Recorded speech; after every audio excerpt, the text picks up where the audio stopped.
Falando Economês, esse é o quadro que a gente tem aqui no nosso TJ Goiás, que a gente traduz, essas coisas da economia para o nosso dia a dia, não é?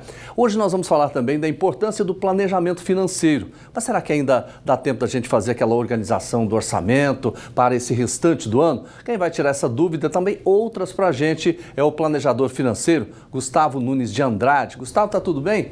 Boa tarde, seja bem-vindo. Boa tarde, Jodevar. Tudo jóia? Tudo tranquilo? Boa tarde, telespectadores. Tudo tranquilo, tudo na paz. Ainda dá tempo de planejar para o final do ano? Jodevar, existe algo que eu falo sempre para os meus clientes, que o melhor momento para você começar a se planejar financeiramente é hoje. Então, o que passou não tem como a gente voltar. De fato, ainda dá tempo. A gente tem alguns meses aí até finalizar o ano. E convenhamos, tem mais anos ainda de vida aí. Então, o melhor momento eu sempre falo que é hoje. Dá tempo, sim. Ou seja, o planejamento é para sempre. Não pode sair disso, né? Exato. E algumas pessoas às vezes pensam, poxa, eu já estou numa idade mais avançada, faz sentido eu começar a me organizar agora? Eu digo para você que faz. Eu tenho clientes que começaram a se organizar financeiramente a partir dos 50, 60 anos de idade e fizeram muita diferença não só na vida pessoal dele, mas também dos seus filhos, como também tenho clientes que têm 20, 25 anos de idade e começaram a se planejar financeiramente. E começa por onde? Então, Jodevar, existe um dado estatístico, inclusive atualizado desse ano, que mais de 80% da população brasileira ela está endividada. Então, o ponto principal, antes de você começar a investir, eu também sou especialista em investimentos, trabalhei há mais de 4 anos na XP, é uma corretora. Então, antes de você começar a investir, de fato, você precisa se planejar financeiramente. E por onde começar? Sim. O passo 1, a primeira dica que eu dou para você, é você ter uma reserva de emergência. Por quê? Pensa comigo, Jodevar.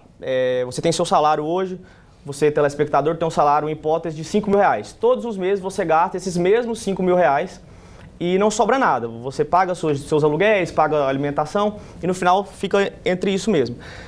Furou o pneu, o filho adoeceu, teve algum imprevisto que acontece na rotina, sim, você acaba pegando algum crédito, que nem sempre é o melhor crédito. Você acaba pegando algum crédito barato e aí gera o dado que eu trouxe para você, gera um endividamento. Então, falou em planejamento financeiro, reserva de emergência é o primeiro passo para não gerar o endividamento. Aí começa com a pessoa sempre fala assim, mas eu ganho pouco, eu não consigo economizar. Essa história, é possível sim economizar algum dinheirinho para fazer primeiro esse montante de reserva? Perfeito, Jodevar. É uma pergunta que eu recebo muito no meu Instagram, meus clientes perguntam muito e de fato eu respondo para você, é sim possível você começar a investir, começar a poupar, mesmo com pouco, até porque se você tem o hábito de poupar no pouco, no muito, provavelmente também você vai continuar nesse mesmo trabalho. Então, poxa, eu ganho só um salário mínimo, faz sentido eu me organizar, me planejar financeiramente? Faz sim. Quando você ganhar mais, você também vai continuar poupando e se organizando financeiramente. Agora, bom, a gente já montou essa verba de reserva, vamos falar assim, esse seguro de reserva. E depois? Bom, o primeiro passo que eu aconselho é você de fato procurar um especialista financeiro ou um planejador financeiro para te auxiliar nesse processo. Ah, Gustavo, eu não conheço ninguém, não consigo pagar por isso. Algumas corretoras, a maioria delas, oferece um serviço de consultoria gratuita, onde tem alguns consultores que vão te atender. A depender do que você tiver de recurso, você vai ter um atendente online ou um presencial. Então, aconselho você procurar um especialista antes de agir por impulso. Eu estava acompanhando a dica anterior do Joel. De fato, a internet hoje tem muitas oportunidades, algumas aplicações muito atraentes, mas é importante você analisar qual o risco dessa operação e os profissionais estão aí para te ajudar. Agora, Gustavo, a gente percebe, que você disse um dado aí muito importante, 80% está devendo. Estão devendo aqui no Brasil. Quando é que começa essa dívida? Por onde? Normalmente a pessoa começa a ficar endividada. Ótimo. É um assunto bom da gente conversar, inclusive muito sério, porque isso impacta diretamente na qualidade de vida não só da pessoa, sim, mas de toda a família. E mais de 50% também hoje dos divórcios acontece por questão financeira, por falta de planejamento financeiro. Então é algo muito sério e o início disso começa em não ter uma reserva de emergência. E aí, por isso eu digo para você, antes de começar a pensar em investir, tenha uma reserva de emergência. Porque, de fato, os imprevistos acontecem. A gente não espera por eles, a gente não quer que ele chegue, mas eles acontecem. E se você não tiver essa reserva de emergência, você vai acabar tomando um crédito. A princípio é Vamos lá, a gente pega um crédito, usa o cartão de crédito, usa o limite. Mas se você já está gastando todo o seu salário, como que você vai pagar no outro mês? Sim. E aí você entra naquele juros rotativo e aí a bola de neve. Exatamente isso que eu queria saber de você. Se a pessoa não tiver saída, ela vai ter que arrumar um empréstimo. Qual é o melhor caminho? Porque cartão de crédito é o pior, né?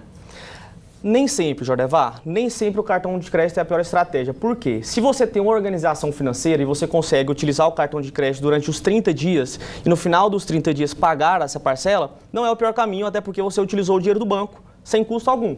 Você pegou um dinheiro a custo zero, vamos se dizer. Porém, a maioria dos brasileiros não tem organização financeira e aí sim, não é a melhor estratégia, você acaba entrando naquela bola de neve negativa, porque a gente está falando de juros abusivos. Inclusive, no ano passado foi aprovada uma lei que você pode ter de dívida oriundo do cartão de crédito no máximo o dobro da dívida. Então, foi algo que eu, particularmente, fiquei muito feliz. Todos os consultores também ficaram felizes. Está funcionando já. Isso tem ajudado muito a reestruturação de dívida. Então, como é a realidade da maioria dos brasileiros, talvez você esteja passando por esse momento de endividamento. Não se preocupe, é algo comum com a maioria das pessoas. É um processo. E é encarar a realidade, é começar a poupar, começar a investir. Aí a pessoa já está devendo, deve um valor mais alto do que o salário dela. Certo. Mas, e como é que ela faz para realmente resolver essa situação? Porque os juros eles não esperam. Todo mês está ali acontecendo e sendo colocado na dívida. Isso é um ponto muito importante. Uma vez que você tem uma dívida já, você tem que encarar ela, mas nem sempre quitar a dívida total é o melhor caminho. Às vezes você vai quitar uma dívida para fazer outra dívida com juros maior. Então o que a gente sempre analisa é os juros. Sim. É os juros dessa dívida, se faz sentido a gente tomar uma outra dívida com juros mais baratos para quitar essa dívida.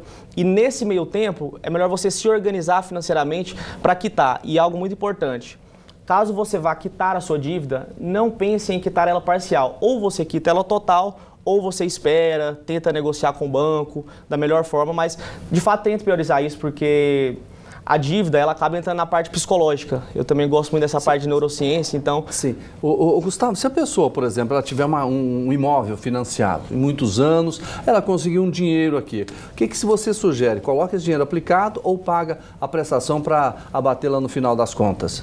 Na maioria das vezes, vai ser viável ele continuar pagando a prestação, porque o financiamento imobiliário ele é um dos juros mais baratos que existe hoje. A gente está falando aí de juros de 10%, 11%, via de regra, o financiamento. Então, no mercado financeiro, você consegue rentabilidades maiores que isso. Então, poxa, eu tenho aqui o imóvel, vale R$200 mil, eu tenho os R$200 mil, se eu aplicar esse dinheiro, eu consigo parte da rentabilidade pagar a parcela do financiamento, parte da rentabilidade investir ou gastar com algum lazer. Então, na maioria das vezes, é sim viável um financiamento, até para uma alavancagem patrimonial, mas aí, volto a dizer, tem a questão dos juros, tem que analisar os juros. Falando em juros, o consignador seria um meio mais viável, do sentido de questão de juros, de taxa de juros? O consignado tem uma taxa bem atraente, inclusive eu fui correspondente bancário, trabalhei durante alguns anos só trabalhando com consignado para os funcionários públicos, é uma taxa muito boa. Mas eu notei ao decorrer dos anos que a maioria dos funcionários públicos acabam extrapolando um pouco essa questão do consignado. Por ter uma taxa atraente, a pessoa acaba, poxa, eu vou pegar tudo que tem aqui, aí a pessoa ganhava 10 mil, agora está chegando 4 mil pelos descontos. Mas hoje, como o juros está muito alto, Jordevar, de fato, tomar o crédito não está tão barato assim. Então, talvez ter o pé no chão é a melhor saída aí para você. Fazer o planejamento, tá aí. Nós conversamos com o Gustavo Nunes de Andrade, planejador financeiro. Gustavo, obrigado pela sua participação, pelas dicas importantes. Volte mais vezes. Um abraço. Obrigado, Jordevar. Prazer. Pessoal, boa tarde. Se organizem financeiramente e para mais dicas, mais informações sobre investimentos, meu Instagram é Gustavo Nunes 1.